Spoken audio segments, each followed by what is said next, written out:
Assalamualaikum warahmatullahi wabarakatuh. Kemarin udah lama ya nggak upload. Ya begitulah. Jadi kali ini aku bakal ngelanjutin pembahasan yang kemarin angkatan 45 kan. Sekarang setelah itu ada namanya periode 1950-an. Yang nggak sabar mending langsung aja kali ya. Oke, dari sejarahnya. Sejarah perkembangan kesusastraan. Menurut Umar Yunus, jika bahasa ada, kesusastraan pun ada. Karena bahasa Indonesia baru lahir saat adanya Sumpah Pemuda pada tahun 1928. Yaitu Sumpah Pemuda itu 28 Oktober 1928. Maka Umar Yunus berpendapat bahwa kesusastraan Indonesia baru lahir pada tanggal 28 Oktober 1928. Itu pendapat Umar Yunus. Sastra itu lahir pada Sumpah Pemuda. Terus menurut Ateo, pada tahun 1920, yang mana waktu itu para pemuda Indonesia untuk pertama kali menyatakan perasaan dan ide yang terdapat pada masyarakat tradisional setempat dan menuangkannya dalam bentuk sastra. Dan pada tahun 1926,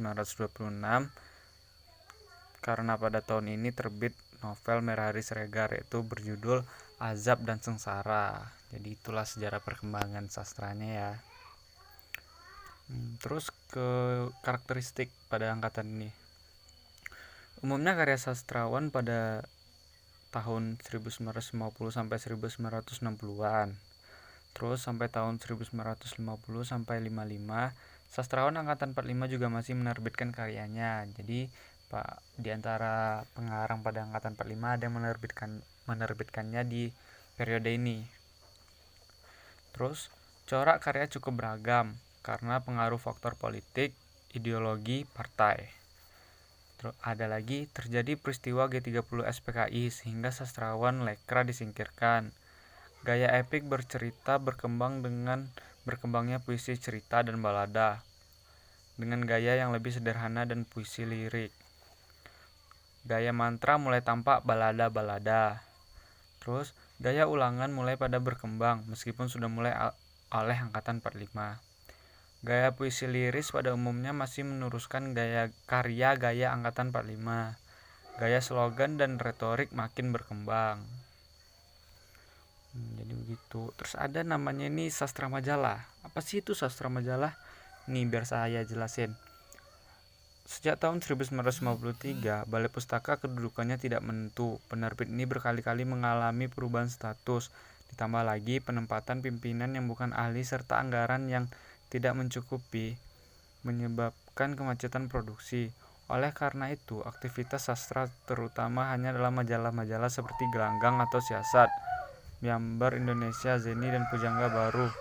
Karangan-karangan yang dapat dimuat pun akhirnya hanya dalam bentuk sajak, cerpen, dan karangan lain yang tidak begitu panjang sesuai kebutuhan majalah. Para pengarang pun lebih produktif berkarya di sektor tersebut. Keadaan seperti ini menyebabkan munculnya istilah sastra majalah yang pertama kali dipopulerkan oleh Nugroho Noto Susanto dalam tulisannya Situasi 1954 yang dimuat di majalah yang dipimpinnya, Kompas. Contoh majalah sastra sebagai berikut: Lippincott Monthly Magazine, School Library Journal, Notes and Queries. Jadi itu contohnya. Selanjutnya perbedaan karya sastra periode 50 dan angkatan 45. Pada angkatan 45 itu pengaruh unsur sastra asing lebih luas, bercorak, maksudnya itu bersifat nyata dan naturalis atau alami. Terlihat menonjol individualismenya, dinamis mengikuti zaman, penghematan kata dalam berkarya, lebih ekspresif dan spontan. Terlihat sinis mempernyataan sikap yang mengejek gitu. Sarkasme itu penggunaan kata-kata pedas. Pada periode 1950-an yaitu gayanya epik dalam bercerita. Ada gambaran suasana muram karena menggambarkan hidup yang penuh penderitaan, mengungkapkan masalah-masalah sosial. Itu tadi pada puisi ya. Yang pada prosanya tidak terdapat sisipan cerita sehingga alurnya padat. cerita perang mulai berkurang, menggambarkan kehidupan masyarakat sehari-hari. Kehidupan pedesaan dan daerah mulai digarap. Banyak mengemukakan pertentangan-pertentangan politik. Kita ke pengarang dan karya sastranya. Yang pertama ada W.S. Rendra. Rendra yang semula nama lengkapnya Wilbrodus Surendro Broto, yang lahir di Solo tanggal 7 November 1935. Sajaknya yang pertama menarik karena kesederhanaan dan kekayaan imajinasinya. Sejak itu, kebanyakan berupa etika, berlainan dengan umumnya sajak Indonesia pada masa itu yang kebanyakan berupa lirika. Tuh. Dalam eksperimennya dalam dunia teater, Rendra memperkenalkan improvisasinya yang menggunakan teater yang mau lepas dari sastra, yaitu dengan sedikit mungkin memakai percakapan. Karyanya Balada Orang-orang Tercinta, 4 kumpulan saja, ia sudah bertualang. Terus ada A.A. Nafis. Ia yang bernama Ali Akbar Nafis itu sebenarnya lebih tepat digolongkan kepada angkatan 45. Ia lahir di Padang Panjang 17 November 1924. Tetapi ia baru muncul dalam gelanggang sastra Indonesia pada tahun 1955. Pada umumnya cerpen-cerpen Nafis padat dan mempunyai latar belakang sosial psikologis yang luas. Banyak pula yang merupakan sindiran akan tingkah laku dan keimanan tokoh-tokohnya.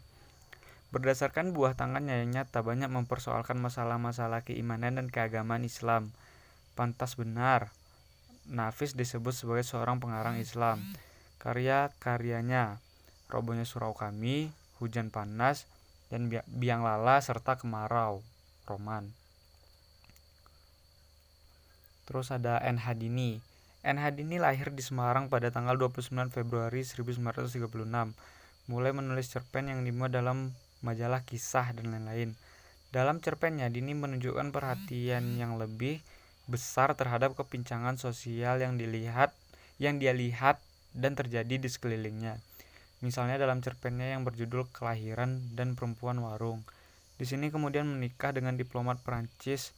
Mengikuti suaminya, ia pernah lama tinggal di Jepang, dan di antara lain menulis sebuah roman pula yang fragmennya pernah diumumkan dalam majalah. Roman itu berjudul Namaku Hiroko. Karyanya Dua Dunia, Pada Sebuah Kapal, Namaku Hiroko, Labarka. Dan yang terakhir ada Imprase dalam sastra Indonesia. Setelah Chairil Anwar meninggal dunia, lingkungan kebudayaan gelanggang seniman merdeka seakan-akan kehilangan vitalitas. Kehidupan nasional pun kabut yang suram mulai nampak. Pada bulan April tahun 52, di Jakarta diselenggarakan sebuah simposium tentang kesulitan-kesulitan zaman peralihan sekarang.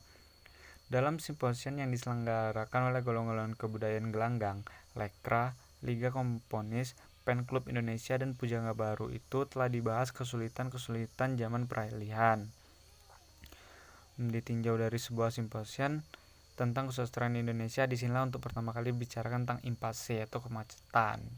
Jadi itu kemacetan yang ada pada tahun 1950-an. Jadi berimbas besar dari meninggalnya Chairil Anwar. Mungkin cukup segitu aja ya. Teman-teman juga mungkin banyak referensi lain. Terima kasih udah dengar. Tunggu video selanjutnya. Assalamualaikum warahmatullahi wabarakatuh.